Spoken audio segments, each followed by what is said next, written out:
Hi, this is Kevin with WordVice. Thanks for joining us in our video about the Graduate School Letter of Recommendation.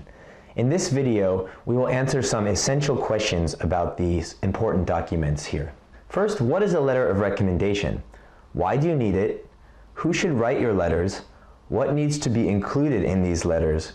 How should you ask someone to write a letter of recommendation? And when should you prepare these documents? So we'll go down the list and answer each of these questions. And if you need to find in the video an answer to your question, hopefully this makes it a little bit easier. So what is a letter of recommendation? Well, this is a detailed third-person discussion of your personal qualities, accomplishments, and experiences. Like the SOP, it's talking about what you've done in the past and showing your potential for this graduate program. So it is a critical part of any graduate or MBA application program.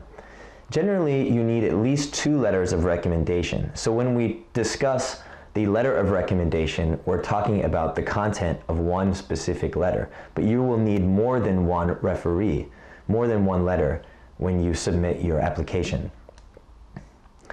This is going to be a summary of your positive skills and attributes from an outside perspective. So unlike the SOP, unlike your essays that you're writing, your personal essays, this is showing how someone else sees you as a candidate for graduate school. Why do you need the letter of recommendation? Well, it will provide information not found elsewhere in documents. It will also provide evidence of what you've written in your SOP and show your potential value for the program. So when we say provide evidence, we mean in your statement of purpose where you might have written about how arduously you worked on this task, this research internship, for example. In your letter of recommendation, your internship leader, if that is your referee, can discuss about what you did and how hard you worked, and this will validate what you've written about yourself by this external perspective. These also help define your status as a team player in the academic community.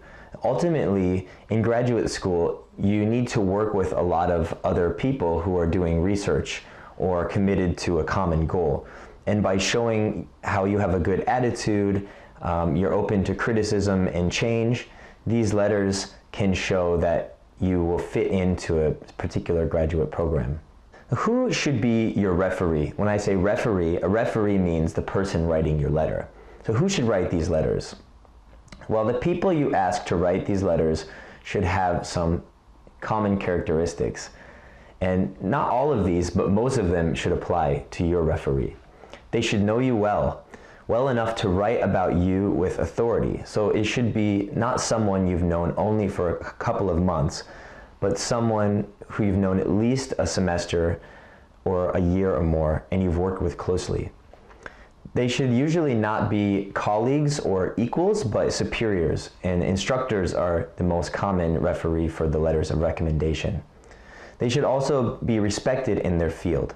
So when we say respected, a professor usually qualifies for someone who has respect.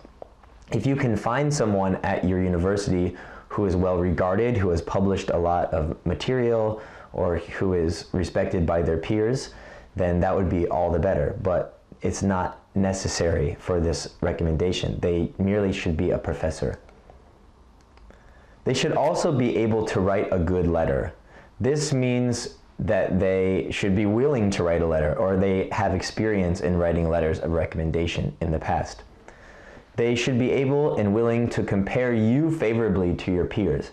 What you don't want is a professor who barely knows you or sees you as mediocre. So in your letter, if someone says, he did the same thing as the rest of his peers, not much difference between him and his classmates, that's not going to reflect on your potential for a graduate program, which is demanding more of you than the undergraduate.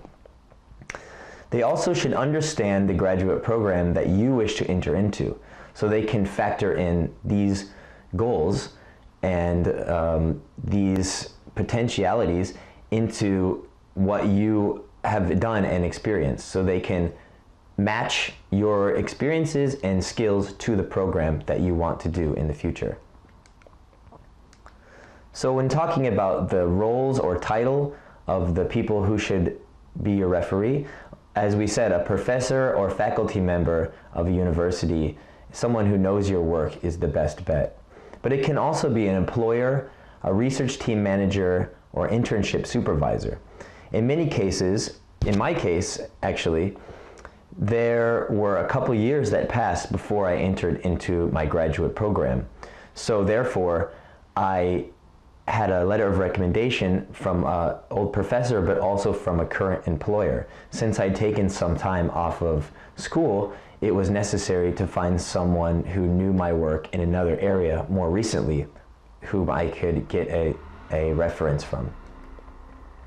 You can also ask a fellow researcher if you are already in graduate school. Now, although we talked about not asking a peer to give you a letter of recommendation, if they've achieved a certain degree of education and respect within their field, this can also work. And not every referee you choose will satisfy all the criteria that you want to show the selection committees. So therefore, you want a set of letters, as we said, 2 or 3 or more if the graduate school accepts them. A set of letters that covers a range of skills. That can be academic, research experiences, and even applied experiences or jobs. So for instance, if you have one letter from a professor in a small group who can attest to the way you work well with your classmates, the way you are always on time, to your dedication to your essays and work in that class, that shows your in-class potential for grad school. If you have another letter from a research internship that shows your proficiency at running diagnostics tests, or your ability to see things that other students do not, or that shows you have a positive attitude, you're showing 2 different kinds of skill sets that gives the committees a view of the range of your potential and your abilities. You also need to provide these referees with important background information. Now, what kind of information do we mean? This can be transcripts, resumes, CVs, classes you've taken with them, research experience. You want to give them a file of all the things you've done, because sometimes the only way that they know you is through their interaction with you in that class or that context. So give them all the information they need to combine this into an effective letter of recommendation. You should also provide detail about the application instructions and the programs you want to enter into. This includes the due date for application, copy of recommendation forms, instruction for submitting the letters of recommendation, and the programs you are applying to. Now, how should you ask someone to write the letter of recommendation? Can be the most tricky and awkward part of this process. You should always be considerate of their time and priorities. So instead of encountering them in the hallway after class when they're busy and asking them, please write my letter, instead schedule an office appointment to discuss plans for graduate school. You don't even have to mention what you're going to ask them. Just say you would like to discuss with them your plans for the future, and they may have an idea of what you want to ask. So this gives them some time to think about it. It also gives them space and lets them block off their schedule so that you can make a formal request. Ask the referee if they know you well enough to write this for you. You don't want to assume that they know you or that they are willing to write the letter, so you should give them that choice. Also, give them plenty of time to write the letter. Ask them at the beginning of the semester instead of the end of the semester, if they are professors. At the end of the semester, these instructors have so much work to do, they're probably writing letters for other students, and your deadline is approaching. So by giving them enough time to write it, you're giving yourself and your referee some breathing room and not pushing things until the last minute.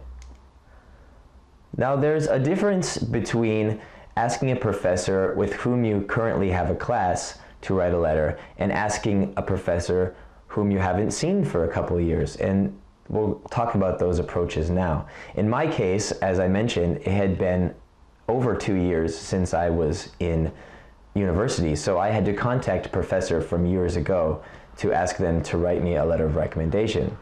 And how I did this was I sent a friendly email to them reminding them who I was and why I was contacting them. And I was concerned they wouldn't remember me. I was lucky that they did, but it's always best to play it safe. So you should summarize your university details, your past connection to them. How did they know you? Remind them of the class you took in 2007, organic chemistry 302. Tell them your name, maybe describe yourself so they can draw up a mental image of who you are. And provide that background information we talked about earlier on a file that makes it easy for them to put all of these particulars together. And then if they wish, it's not a bad idea to offer to meet with them via phone or webcam, just so they can get a better mental image of who you are and speak to you, see where you are now, maybe develop a rapport that you haven't had for years. You really want them to want to write this letter for you, not feel obligated. So when should you prepare these letters of recommendation? Well, we talked about when you should ask your referee to write it, but generally you want to give the referee at least a month to write it before the deadline. This is probably a conservative estimate. You want to give them at least 2 or 3 months if it's possible, because you're going to be busy with all your other application materials. Please always check the university resources to find out guidelines about these submissions. One university might say that you need it to be sent within a month period after the application. Another might say you need to submit it at the same time as the application. So if they need to mail the hard copy directly to the university, you need to take into account the amount of time it takes to mail that letter, and that could be up to a week or 2. So please check these resources so you do not miss the deadlines.